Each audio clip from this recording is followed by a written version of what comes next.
Welcome to The Lock Shop with Nielson and Hustler, powered by Coolbet Canada. All right, 11:02 on Edmonton Sports Talk. Thank you very much for being here today. Tell your friends about EST, and then someone will say, well, that sounds really hard to do. And they say, just download, tune in, or iHeart, and click play.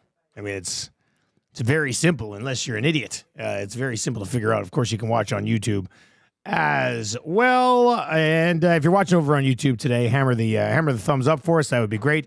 As we try to make the Lock Shop the show of the year at the Estes. Hey, fingers crossed. Lots to get to on today's show. Hustle will be popping by here right away as well. Coolbet boys are doing some filming, some content down in Florida. Hoping to hook up probably with P. Greggy tomorrow, but we'll see how that goes. Two guys in the goalie coming up at noon today. Myself, Cass, and Gager. I was just looking at my prep sheet for that. We'll obviously get you ready for the Oilers and the Golden Knights. We are going to build Team Canada, and then we'll have Hire It or Fire It. That'll be coming up today as well. We'll recap the Monday Nighter. Can't believe we missed out. In a high-scoring game like that, we missed out on Bo Nix touchdowns. We needed over 1.5. That was a bad beat. That was a bad beat yesterday, but a hell of a game. So we'll get into that as you get the full Jameis Winston experience last night, which I'm a fan of. I'm a fan of Jameis Winston. That was fun to watch last night. Take an early look ahead to Week 14 lines. Also, are you running into bye trouble in fantasy this week? 6 teams on a bye. Ravens, one of them. Commanders. Who else is on bye this week? Texans. I'm just thinking from my own rosters. Anyway, if you're running into a fantasy bye this week, let us know. Maybe we can help there. We got a 10-game NHL slate. I sent off the EST parlay to the guys. Like I said, they are busy in Florida, so we're hoping to get that up. I haven't checked if it is. I've been running around here for the last hour out of the office, so we'll see if they've put that up. We got the early bird special I got to pass along to the boys.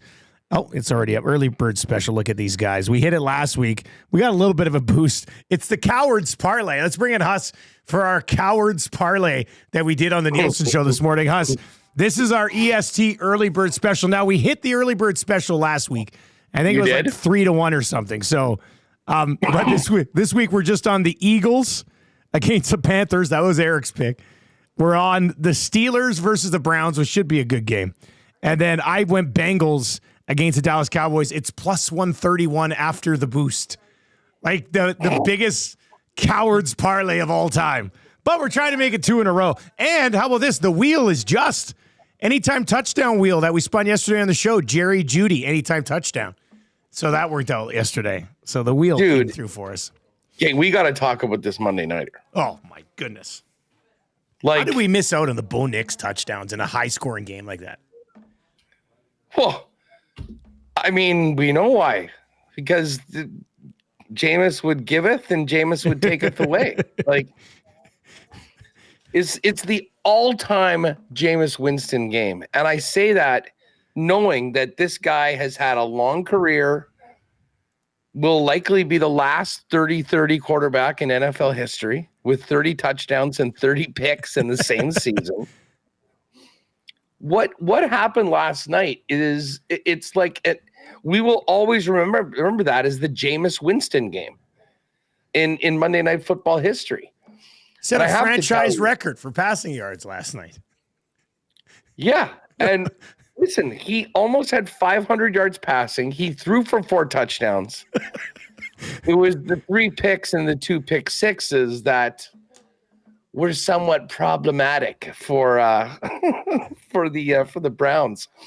Honestly, one of the most fun games I can remember. And like often at this point of the year, and I heard you just mentioning fantasy, and we should get to that. Yes.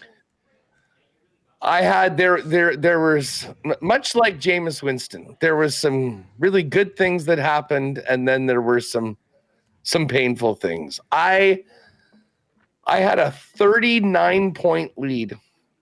Oh no. In fantasy, going up against Cortland Sutton and Jerry Jeudy, Will Lutz, and the Denver defense. Oh. And the second pick six put him over the top. So now I need to win this week. to stay alive. And we'll get to these bye weeks in a minute. However, I think I'm coming out of it. I took the Broncos last night, -6.5. Yep. Like anyone that had the Broncos -6.5, we were shitting ourselves at the end when they get down to the goal line, down 9. Now, the penalty, taking it so close, actually may have helped because they didn't have the temptation to go for the field goal and then kick it. But anyways, when knowing that I was already down by a point, the extra pick for Jameis didn't really matter in my fantasy and confirmed. And by the way, I don't know if you got on this or how many other lock shoppers. I wasn't even aware of this until I went to put in my bet. But there was a 50% profit boost last night on the Monday Nighter. What? Yeah. Oh, man. So I unloaded the chamber a little bit more than normal on a game that I didn't have a great feeling for, knowing that we were in a good place. So anyways, between the Rams, Nico Collins at 8-1, and now this, I feel like I'm building some positive momentum coming into this week. The kid is back. The kid is back. That's great news for the Week 14 slate. And we'll look ahead to the Week 14 slate.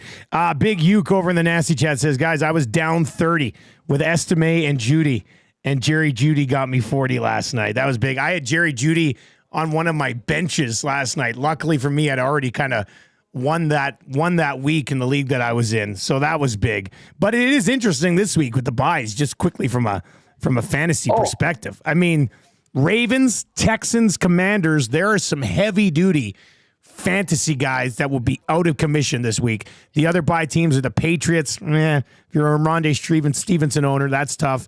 The Colts, and then the Broncos. And, Cortland Sutton and Bo Nix have been pretty solid in fantasy as of late. Huss, for me, in the Spite League, I have Derrick Henry, Nico Collins, Jaden Daniels, Justin Tucker, Ravens defense.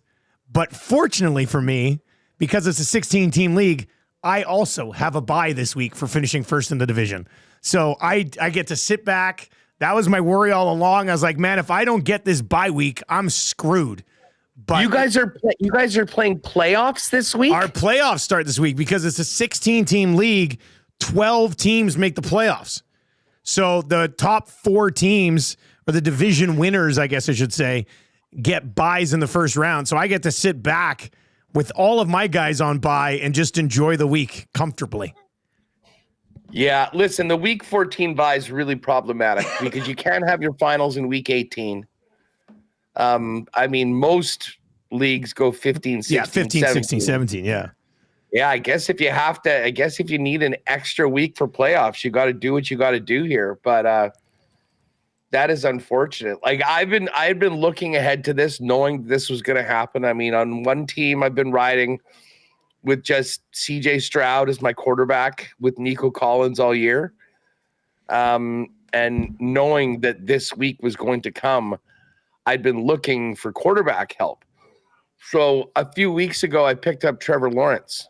Ooh. Well, thank God I also picked up Russie, because Russell Wilson has been on one. They've got a good matchup against the Browns, who are going to be playing on the short week. So at least I'll have somebody to play. One other little note for all of you. McCaffrey on IR, Jordan Mason on IR. Yes. So that Isaac Urendo, or whatever his name is there. And put it this way, if you were in a situation where you possibly could need or use him, unload the chamber. Everything. I put every single dollar of my fab budget on getting him this week, because I think he will be a serviceable guy over the course of these next few weeks. Like if you need a running back in the playoffs, he'll be a guy that you can at least start. Shanahan always does pretty good run offenses, so I think he'll be good. So that's one guy to do it. But yeah, I mean, the Ravens, Commanders, Texans, Colts, I mean, all of those teams. Well, and Broncos. Yeah, Like Broncos recently. Yeah. Bo Nix is starting for a lot of teams right now. So they got to figure this out. Because this is a very bad situation yours is the worst case scenario. Yeah, not for me, but I got away with it this year. But for some of the teams playing, this first round playoff is tough, man. It always has been in this league. It sucks. But as I say, and I don't know where we're at with this, whether they're going to add the extra game. I don't even care if they add the extra game. What I do care about is if they're able to extend the season 1 week. Because if they extend the season 1 week, then we're starting the playoffs in the second week or the third week of January.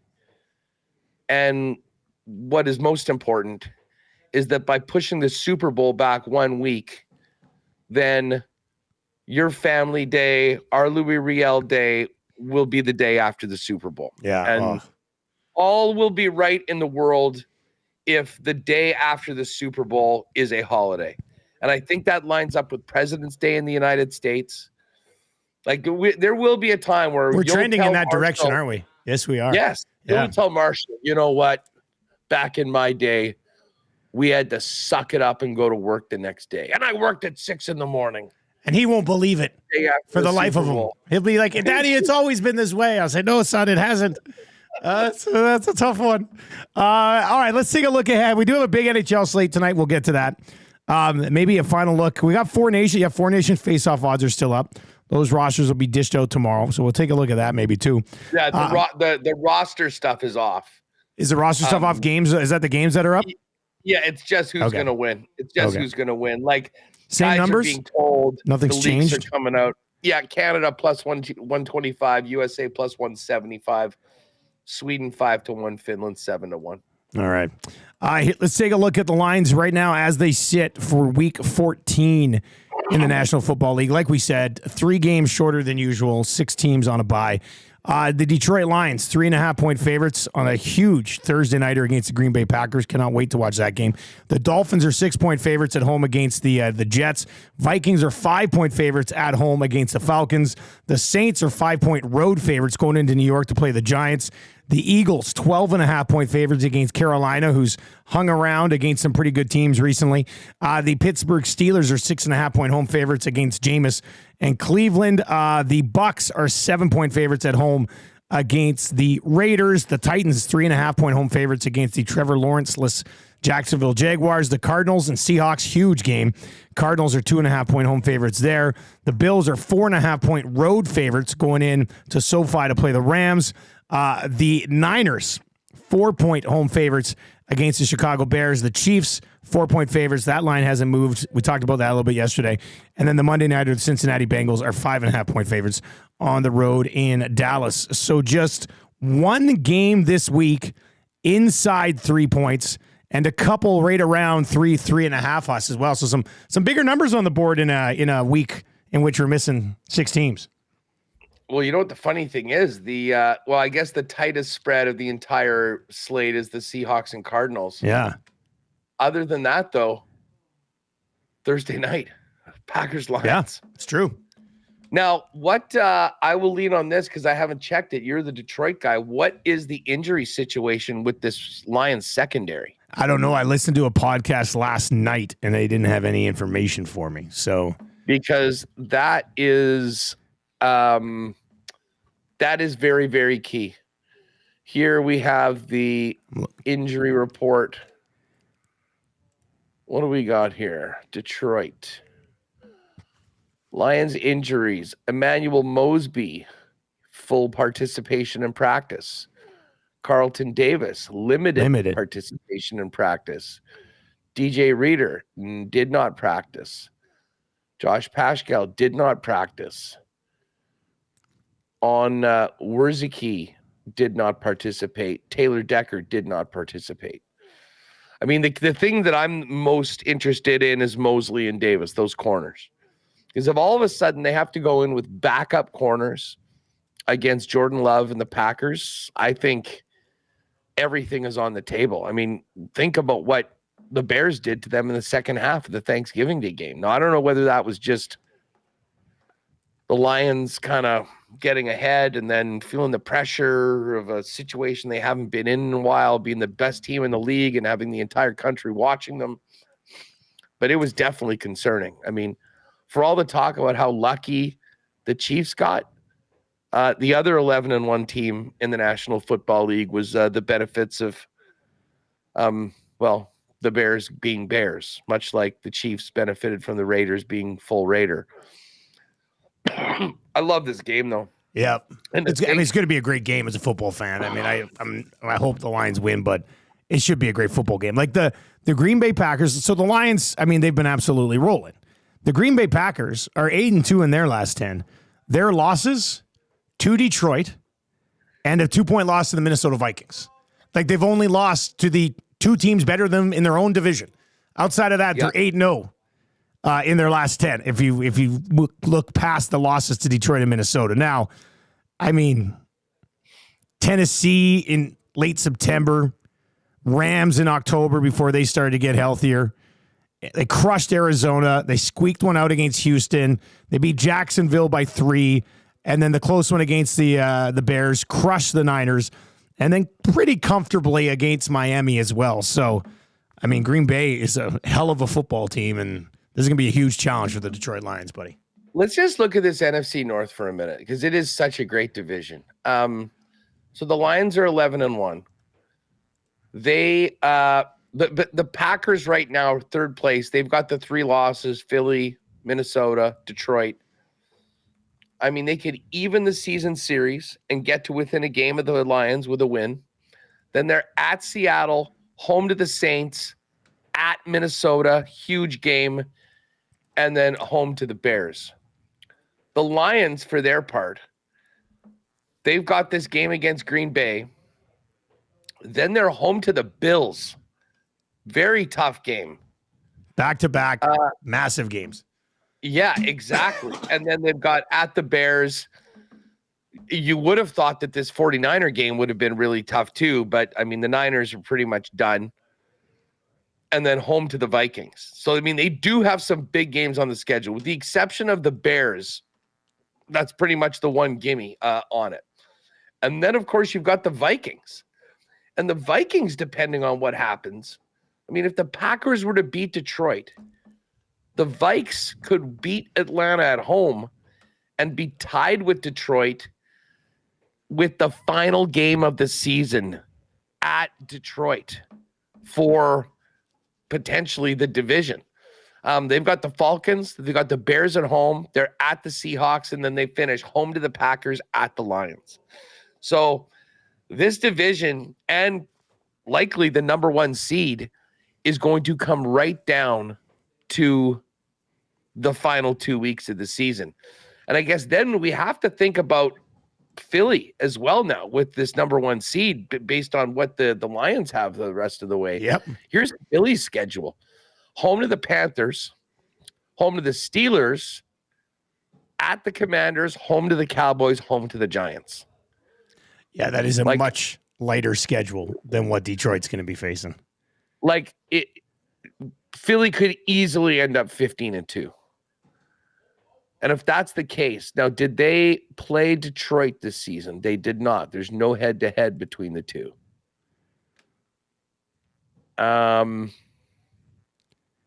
Philly might actually have the inside track if the Lions lose another game.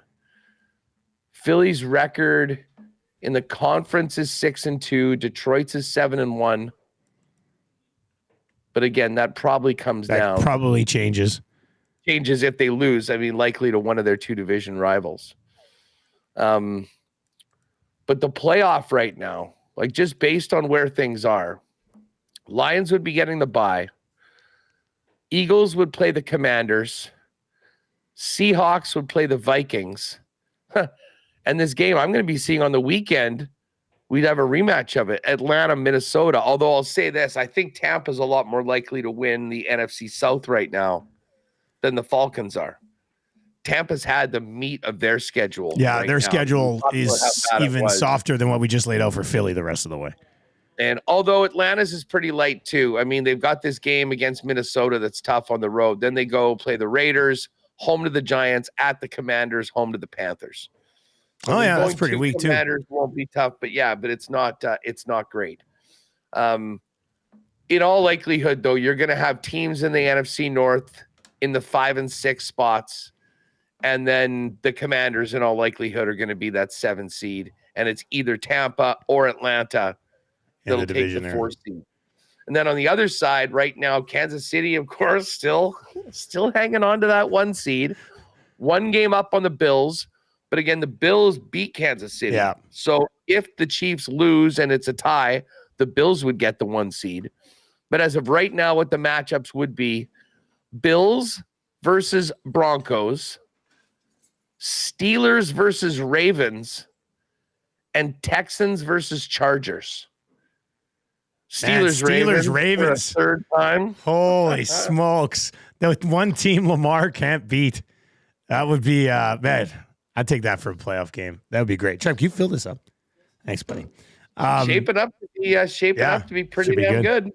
I want to talk some CFL too before we get to a busy slate in the NHL. But Huss, anything else jump off the page for you just quickly on the rest of those NFL games? No, I mean, listen, my head's still spinning from last night's Monday Nighter, a game that we will never talk. And by the way, did you see his press conference afterwards? I did not watch his press after. Dude, there at one point, he's a big Bible God guy. Or Christian, I should say, God guy. He's a big Christian, huge God guy. So he's the way he speaks, he's almost like a preacher. Yeah. I mean, with that. And they asked him what needs to be different moving forward. And he says, I just got to play better. I got to play better. We were good enough to win. I just said, I speak to the Lord. I praise to the Lord. I pray for him to save me from these pick sixes. Did he actually say that? It's verbatim. Oh my God. What verbatim. A legend. I tweeted it out last night. A legend. And I said after that game, it's an all-time game that we'll never forget. There's zero chance that Jameis Winston doesn't have a press conference afterwards that is up to the level of the game. And praying to the Lord for help with pick sixes it's something that could only come out of the mouth of Jameis Winston, and it did last night. All-time performance. Never forget it. It should be terrific stuff. Huss, let's slide on over to Canadian Football League. We wrapped Lock Shop a little early yesterday to get to the Mark Killam hiring. We had Justin Dunk on our show this morning talking about, what pieces fall next and how it's all linked together. And he essentially said if Jordan Maksimic, who apparently is in the final 3 with Buck Pierce and Mike Benavides to be the head coach of the BC Lions, if Maksimic doesn't get the Lions head coaching job, there's a very good chance that he'll be the offensive coordinator here in Edmonton with Mark Killam. JC Sherritt has interviewed in Ottawa and Calgary, has not accepted either of those positions. He's been linked to Edmonton here as well. Talked a little bit about the Hamilton GM position. But if Buck Pierce does end up in BC, have you guys started to look at other options out in Winnipeg for the Austin? Is there an in-house candidate, or you guys got to go look elsewhere too? I don't really think there is an in-house candidate. I mean, Brady's tight with the running backs coach, but I don't know whether he's going to go from there to be the OC. They did get permission to talk to Maksimic. So there is the potential that Maksimic could be the guy. Okay, yep. But other than that, I mean, obviously everyone mentions Lapo for a situation like this. Now, I think Lapo's enjoying coming into our world. He's good at it too. Well, for sure he is. And he certainly loves the broadcasting stuff. I would imagine that the money of being a coach, and listen, his wife and his family basically is from Winnipeg. So to come back here would not be, he's won a championship with these guys before.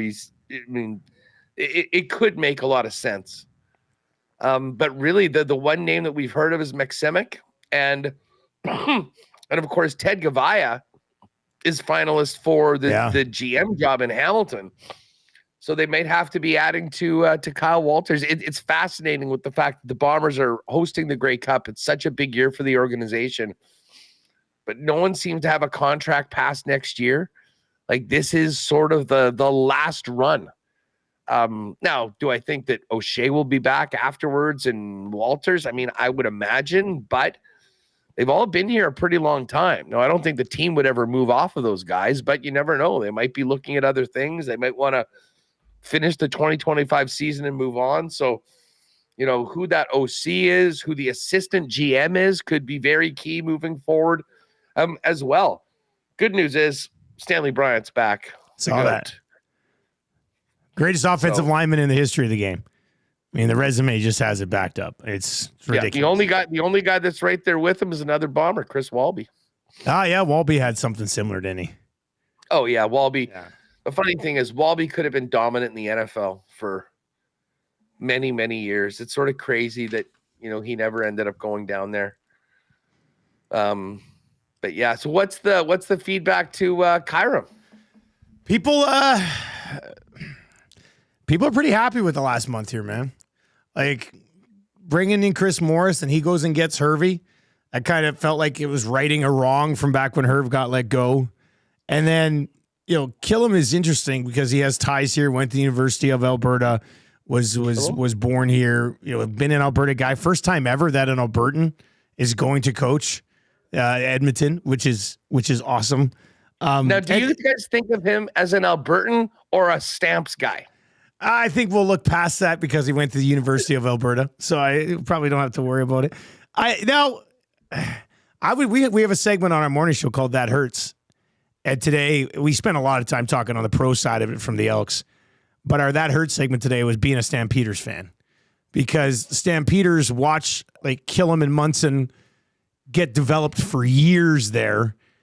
They let them both go, and one becomes a defensive coordinator for a Grey Cup champion, and the other becomes a head coach of your arch rival after being in your organization for 20 years. And you decide to stick with Dave Dickinson, who many of your fan base wanted to move on from. Now, outside of Vernon Adams coming in, which is a big plus for them, I can see how this offseason has kind of sucked for the Calgary Stampeders, seeing what's gone on elsewhere. So, Killam, unproven in the head coaching role, but I don't know if I've ever seen at any level of any league so many former players being hire this guy now. He's going to change the West. It almost seems staged, and I know it isn't, but it sure seems that way. That's how crazy it is. I'll be honest. It does seem a little weird to me, to be honest. This is a guy that had been there for so long, really hadn't moved up or moved around, had just been let go.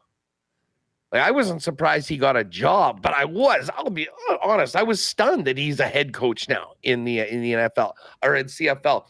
I will say this, though. Maybe the Bombers are taking a little bit of a page. The Elks taking a bit of a page out of the Bombers book, in that Mike O'Shea came here as a special teams coach and just a great motivator and a leader of men. And this is sort of what this guy sounds like he's going to be. I mean, it's going to be key that they get good people in running the offense and the defense. And listen, it's worked here in Winnipeg. I mean, you've got a defensive coordinator, you've got an offensive coordinator, and then you've got a guy that's in charge of the entire operation. And it might be good. The Stamps fans, I don't know, are they really that bummed out that, Well, I think they're bummed out because Dickinson didn't get fired. I like Dave. He's been great with us on calls and stuff, but he made some decisions this year that would have been fire-worthy. Even just in-game clock management, the decision to, when your season was still sort of hanging in the balance, to go away from Jake Marin, a huge game against Edmonton just for one game, and then go back. It was, I don't know, he seemed like he was kind of stuck in mud this year and couldn't get out of it. And I think seeing that organization go from what it was to what it is now, the patience just wasn't there. I think they probably would have liked to have seen, I think they would have liked to seen the team move on and maybe go to a Killam who'd been an assistant coach since 2019. But They're going to run it back in Calgary. You're going to hope that VA, and we'll see what they do for coordinators as well and how they decide to set up their staff. But I can see for us Stamps fans, if it doesn't start well next year, even with VA there, be a high level of frustration very early in the season, not unlike things we've seen here in Edmonton the last 3-4 years.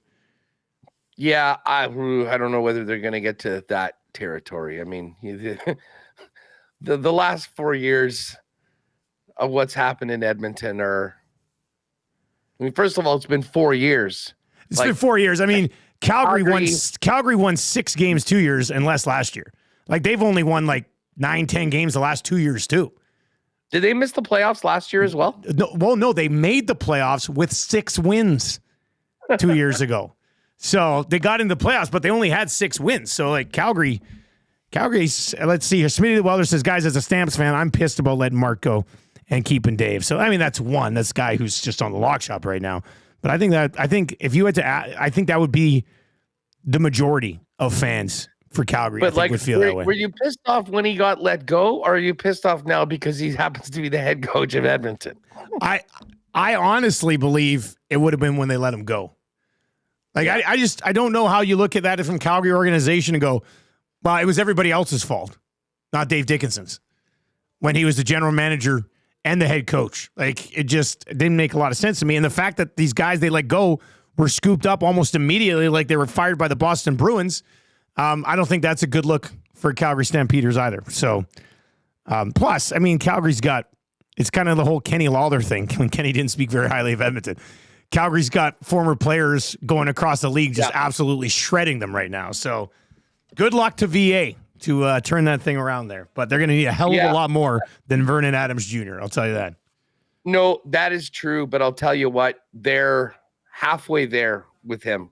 Like, you have to have a quarterback in this league. And I'll tell you what, I will be buying Vernon Adams stock at the beginning of the season when Coolbet throws the CFL lines and you're already thinking MOP. This guy, look at this. Well, I don't know about MOP. Oh, okay. I don't know about MOP. Although I'll tell you what, if he has a great season this year, considering the way he sort of got jerked around this past season, I think he'll be a very sympathetic figure to the voters. And if it comes down to a close call between Vernon Adams and whoever, I wouldn't be surprised if Vernon gets it. And of course, he's got to be in charge of resuscitating a franchise that has been a contender for 2 decades. So, the totals, it always ends up being, can you stay healthy and play all the games? I mean, that really is what it comes down to. But yeah, it's the CFL. What's the free agency is at the beginning of February? Beginning of February, I believe. And then when do we usually get the schedule? That should be, is that come before Christmas? I think we usually get that before Christmas. February 11th, noon Eastern time. That's when free agency starts. Schedule will come sooner. Great. Yeah. Noon Eastern time. So we'll be into the second hour of free agency when we're doing our lock shop. Yeah. We'll already have some guys on the move. It'll be great. Everybody mark down February 11th. On your calendar. All right, Huss, should we slide on over to the National Hockey League? Pretty busy slate to get to tonight here on the Lock Shop. Just before we do that, just so people don't think I was full of it, this is the Jameis Winston quote. I'm just going to play it into the microphone from it. All right. I'm just praying for the Lord. I know I'm better than this. I know I'm just praying for the Lord to deliver me from pick sixes. You know what? If the Lord did answer his prayer there, he put up some pretty good numbers in the National Football League if he just stopped throwing picks. The thing I love about Jameis is that he'll make a crazy mistake that'll put 6 up on the board. He does not, there's not 1 ounce of back down in him. He's right back in the pocket, stepping up and slinging it. And he did, Jerry Jeudy, that was the biggest revenge game of all time in NFL history. Was it? No receiver had ever had more yards against their former team than Jerry Jeudy did last night. And he came into the game saying he really wanted to kick their ass, and you always feel like that when you get given up by a team. So, kind of bizarre that he had that monster game and yet they still lost and didn't cover. But anyways, it was a great one. But yeah, let's let's big start night this. in the NHL tonight. We got some news here in the Peg actually. I saw that Ehlers is going on IR, retroactive to the 29th. Says he's going to be out sort of 7 to 10 days. And the Lambo's coming out of the garage. Brad Lambert gets the call up today. And, and it's funny, man. We were talking yesterday on the program, and I put this out. Like, listen, if Ehlers is out for a time, do the Jets call up Brad Lambert and stick him in a top 6 role where he will play when he's in the NHL? It's where he's playing in the American Hockey League. Or do we just go with the usual, union mentality?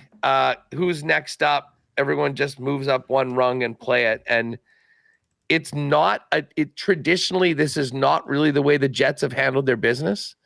And I think it speaks to new coaching staff, but also I think to how close and how much they like Lambert and Chibrikov and what they did. And, the fact of the matter is the team, despite losing 3 in a row, is still in a great spot right now. But it was going to take something like this to happen. So very excited to see Lambert play tonight. He's going to be playing with Velarde and Cole Perfetti.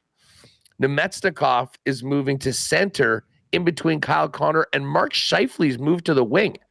Now, this is, if you haven't been following the Jets, this has been sort of this mystery for the last couple of weeks. Since Scheifele had the hat trick 2 weeks ago against Florida, they went on this road trip. The next game, he took like 4 or 5 faceoffs, and all of a sudden Velarde was in, and Velarde was doing great in the dot. Next couple games, he barely took a faceoff, like maybe 1 or 2. Velarde was in there the entire time. So everyone just assumed that he was hurt. He did look a little off as well. He hadn't been like that top line hasn't really been doing much for the last few games. And then today, apparently, he's skating on the wing. I think that's our number 1 center. It's like moving McDavid. Yeah, that's weird. To the wing. Yeah. So obviously, I mean, no one's saying anything, but he hasn't missed practice. He has not missed any games. But Nemestnikov's a guy you could move around too, right? Like you could throw him. I mean, he was basically the number 2C. Yeah. Before. Now Velarde's taking all these faceoffs and normally plays the wing, and I think is best suited to the wing. But Brad Lambert has been playing center for the last 2 years in the American League. So I think he'll be at center. I wouldn't be surprised if Velarde maybe does a lot more of the draw work again, because he's been very, very good, over 60%. But anyways, I'll be looking forward to that one tonight. And actually, because of that, I did put together the WST parlay. Velarde and Brad Lambert, each to get a point. Kyle Connor, 3 or more shots on goal, and the Jets to win. It's at plus 525 right now. Okay. Well, that's a pretty good number. Is the EST up? No, it's not up yet. I sent it to the boys. Hoping to have that up here right away. It'll be McDavid over 1.5 points, Bouchard assist, and Oilers to win in Vegas tonight to go 3 for 3 on a road trip. That included a pretty nice win over the Colorado Avalanche. As we take a look at the full sked, I do have starting goalies, but I do want to pass along a pretty big win in the office. This was shared to me today by Reed Wilkins, who started to dabble at Coolbet a little bit since joining the Edmonton Sports Talk staff. He says, make sure, he goes, are you doing the lock shop? I said, I am. He goes, pass this along. He goes, I bet $2 on the Toronto Maple Leafs last night, won 41 cents. Return was $2.41. So he said, as he said, a win's a win. And he's a little bit richer than he was yesterday. So I appreciate a good. Speaking of conservative bettors, there's one right now that just walked in. Matty Iwanek, what's your usual unit when you bet at Coolbet? Reed was on the Leafs for $2 last night. Made me think of you. More like a bigger bet for me type thing would be like $5. Like $5. Yeah, that's like when you're really cranking it up a notch. That'd be like more of like, I'm going a weekend and I'll bet $5 here or there if I'm jumping on a lock shop parlay or something. Okay, something like that. Some crazy. If I'm going like big, it's $20-25. Oh, okay. Yeah. All right, so you crank it up once in a while. Yeah. Yeah. Very confident about it type of situation. Yeah. Yeah, okay.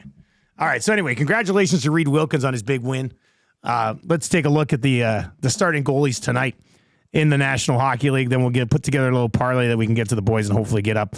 All right, Logan Thompson confirmed for Washington tonight. He's had a great season. Mackenzie Blackwood will start for the San Jose Sharks. Tristan Jarry for the Penguins. Spencer Knight for the Florida Panthers. Samuel Montembeault will start for the Habs. Sorokin listed as likely at this moment for the Islanders.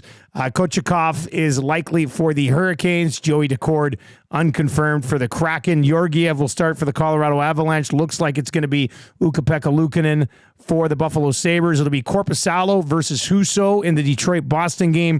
Philip Gustafsson will start for the Minnesota Wild. Lankinen unconfirmed at this point for the Canucks. Hofer unconfirmed for the Blues. Hellebuck good to go for the Winnipeg Jets. Vladar will start for the Flames tonight. They're at home against the Columbus Blue Jackets in the final game of the night. Golden Knights and Oilers. And as of right now, at least, Skinner and Aiden Hill, both unconfirmed. Huss, what are you looking at here? What was the Panthers Penguins?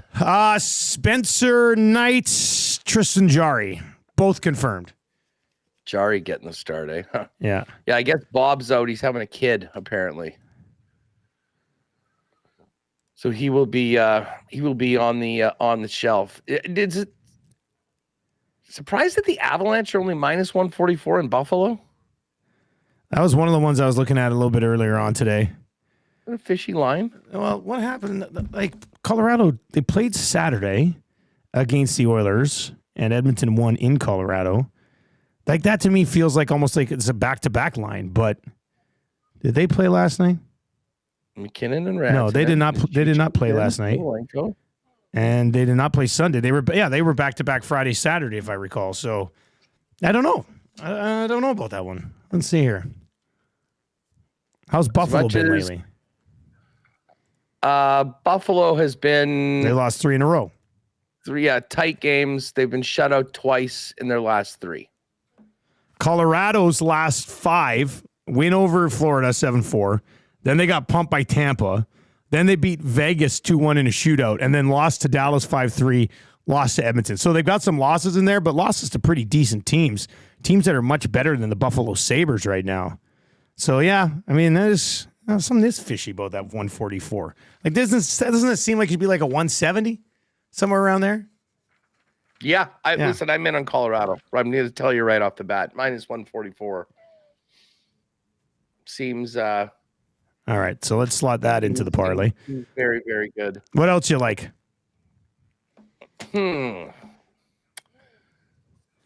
Geez, I don't mind.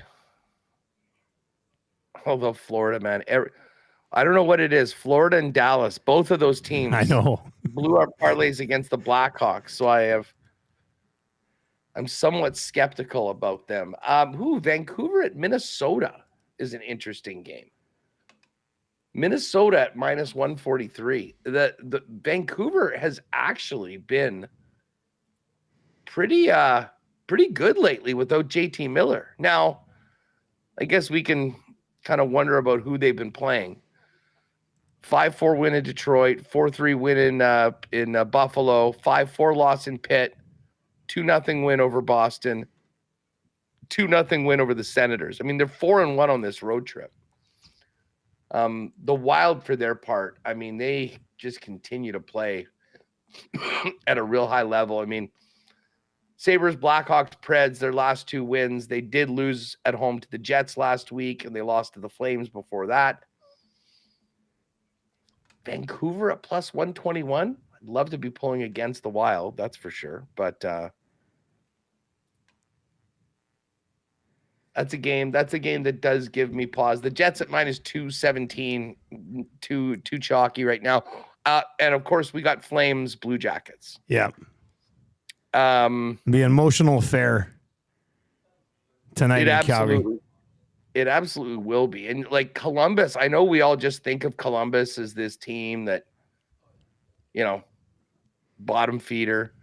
They've won 5 of their last 6, including a home win 5-2 against the Flames. I think that's why I'm going to take Calgary. I think Calgary gets them back tonight. Calgary gets one back there. They just played 2 games ago But they're scoring goals too. Like, listen to this. In their last 6 games, 5-1 win over Boston, 7-6 win over Tampa, 5-4 win over the Hurricanes. They lost to the Habs 4-3, beat Calgary 5-2, and beat the Blackhawks 6-3. I do think, though, Calgary, I mean, teams like that, you would think that they would probably split. And, like, this is going to be a big game for them. They just got swept on their last road trip. They were 0-4 away from home, losing to Ottawa, Detroit, Columbus, and Pittsburgh. Minus 130 tonight for the Flames. What do you think about that? Well, Avs and Flames would put us at 2-1. I got a couple other things. Just I looked. You mentioned the Florida Panthers, and I know they've screwed us. I just looked at this Pittsburgh Florida matchup because the Panthers are minus 182, which is parlayable if we wanted. But so Pittsburgh has won 3 in a row. They beat Calgary 6-2, beat Boston 2-1, beat Vancouver 5-4. Florida, who was struggling there for a while, their last 3 games beat Toronto 5-1. And then swept Carolina in a home-and-home, outscoring them 12-3 in the process. Like, the Panthers in their last 3 games have outscored 3 really good teams, Carolina twice in there, but they've outscored them 17-4. Like, they look like they've sort of found it again. So I don't hate that against a Pittsburgh team that is Pittsburgh figuring it out, winning 3 in a row, or is Pittsburgh fat and happy because they won 3 in a row? So I don't necessarily hate it, but you said it. I mean, the Panthers have screwed us already a couple of times this year. The other one that I took a peek at, just because Carolina is coming off of those back-to-back losses against Florida, I was just like, well, they've got to be a little perturbed right now. And they're playing the Kraken tonight. Now it's minus 278, but I was looking at maybe puck line, maybe regulation. The Kraken have been struggling mightily as of late. Like, they've lost 3 in a row. And they were back-to-back to San Jose, and before that, it was Anaheim. Like, they lost 4-2 to San Jose, 8-5 to San Jose, 5-2 to Anaheim, beat Anaheim, and then lost to L.A. So they've lost 4 of their last. Like, they're not playing well right now, and Carolina is going to be pissed after losing and getting hammered in a home-and-home with Florida. So I don't hate Carolina to drop the hammer on a puck line maybe at minus 109, but I don't know. What do you think about Hurricanes or Panthers? There's some value there somewhere. You know what? I mean, listen, I think that based on which is what we went through, we can give these teams another chance. I think if we put in Florida, we put them on the money line at minus 182. The Hurricanes, I think instead of hitting the puck line, I think we just go in reg. In reg? Okay. At minus 1 at minus 1. Oh, that's not bad. 59. That's not bad. Now, are you thinking both of these instead of Calgary, or what are we thinking here? Well, let's see here. If we go Carolina at home, Carolina and reg, Panthers and Avalanche, it's plus 328. Okay. I mean, close to 4. Exactly. And I mean, it's not as much of a, now if we wanted to add Calgary. Plus 657.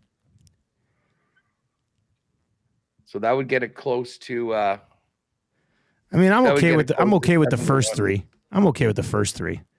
Like Colorado. Yeah, I'd rather get a win. I'd rather be a little more conservative and try and get this mojo going forward as opposed to getting greedy.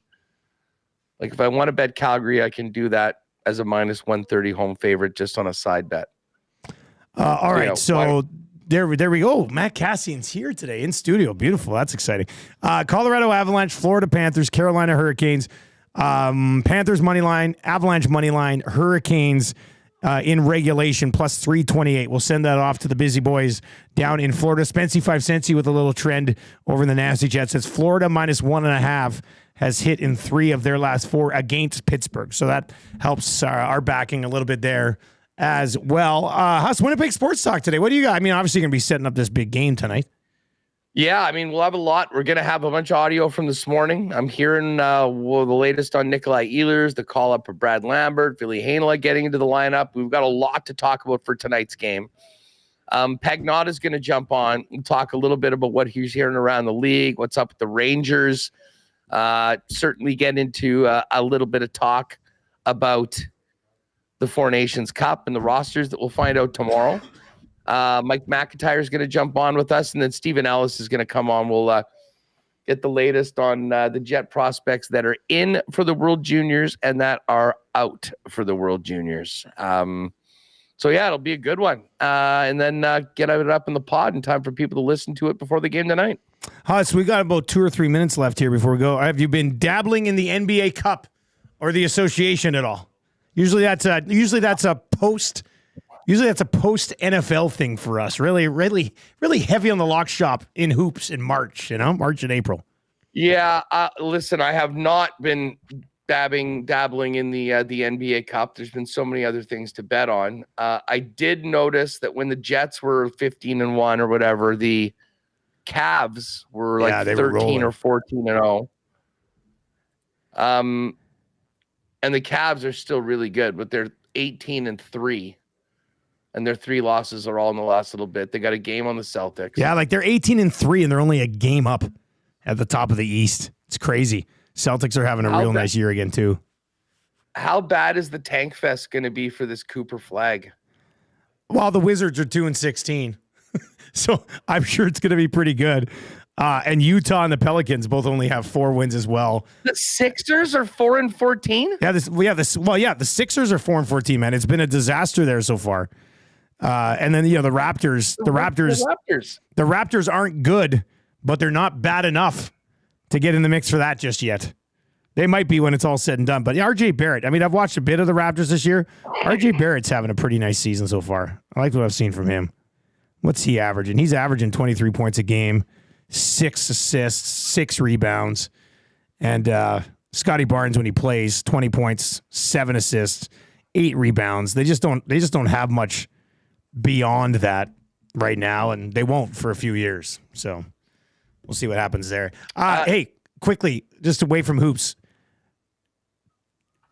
0% chance Juan Soto ends up with the Blue Jays? Did you see the report yesterday that they might have the best offer? Do you think he would actually, if the Jays just offer the most money, do you think that's enough for him to go there? Or does he say, well, I'm going to need significantly more money to come there than stay where I am or go somewhere else? Listen, Scott Boras is his agent, right? So Boras grinds teams for max value in term. And if the Jays are willing to pay it more than the others, then I think they have a chance. I'm not going to sit here and say they're a favorite to do it or anything like that. But we all remember this was right around this. What was the Ohtani flight tracker day last year? I remember the day. I don't remember the date. I'll never forget the day. My God, we thought that was happening. We were so excited that morning. That's why I'm very meh, whatever. Show me when he signs on the dotted line. I can't get sucked in. I can't get sucked in even to rumors right now. Well, no, I saw Hayes. Hayes had a great take last night with Onraid. He had the chamber loaded with some real heaters for his TSN segment last night.